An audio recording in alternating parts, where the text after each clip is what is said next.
Hey guys, Androids Only here with a review of the Nextway F8. The Nextway F8 is an 8-inch Android Jelly Bean tablet. You can get it for around $150. Looking at the hardware of the tablet, we found that the back has a nice aluminum feel to it, and it actually does feel pretty nice. On the back there's a 5 megapixel camera and 2 speakers. On the side there's a power button and the volume rocker.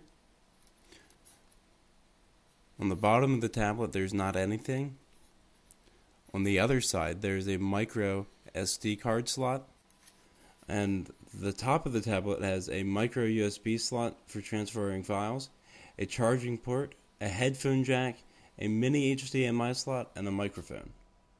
As for thickness, the F8 is actually pretty thin, and it's a pretty nice size. It's not quite as thin as the Asus Transformer Prime, but the Transformer Prime is a pretty thin tablet, and it's a bigger screen, so it's going to be a little thinner. The F8 is actually pretty smooth, and I've been impressed with it. I didn't know what to expect, being that it's priced really competitively, and it's not exactly a well-known brand. So I've been pleased with that. The resolution of the tablet is not fantastic. Pictures just don't appear as crisp as they do on many tablets, so that was a bit of a drawback. The other thing is the brightness. The screen really isn't that bright, even when it's on maximum brightness. You can see here against the Asus Transformer Prime, it just doesn't stand a chance.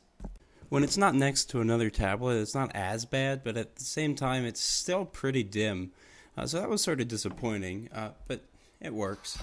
A common use for tablets is gaming, and the F8 is actually able to handle most games pretty well.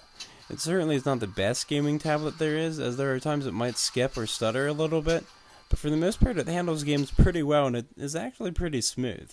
Again, it's not a $500 tablet, so you can't really expect it to perform like one.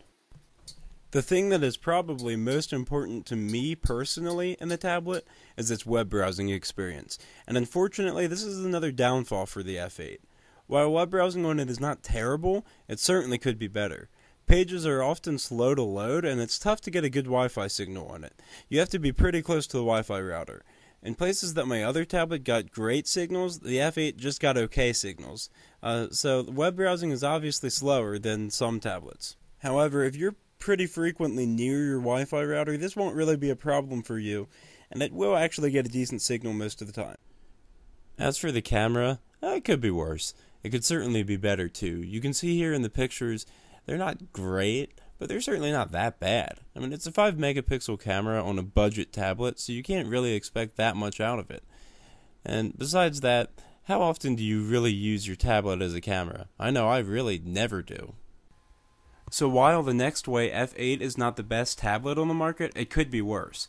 Web browsing is actually not that bad when you are near the Wi-Fi router. Other times it will not perform quite as well, but it's not that bad. Gameplay on the F8 is manageable, and it is able to run most games well enough. There might be an occasional skip or stutter, but I didn't find this to happen frequently at all. The screen could definitely be brighter and more crisp, but for its price point it's actually okay. So when considering whether or not to purchase this tablet, these factors may be important to you. This tablet may be acceptable for some people and not for others. It really depends on what you personally want out of a tablet. So it's difficult for me really to say whether or not I can recommend it because, again, it really depends on what you want in a tablet. For some people it might be worth it to spend a little more money and get a tablet that's a little bit better, but for other people this tablet might be just fine and meet their needs. So that's basically all I have to say for the Nextway F8. Thank you for watching, and feel free to like this video and subscribe to my channel. Thanks again.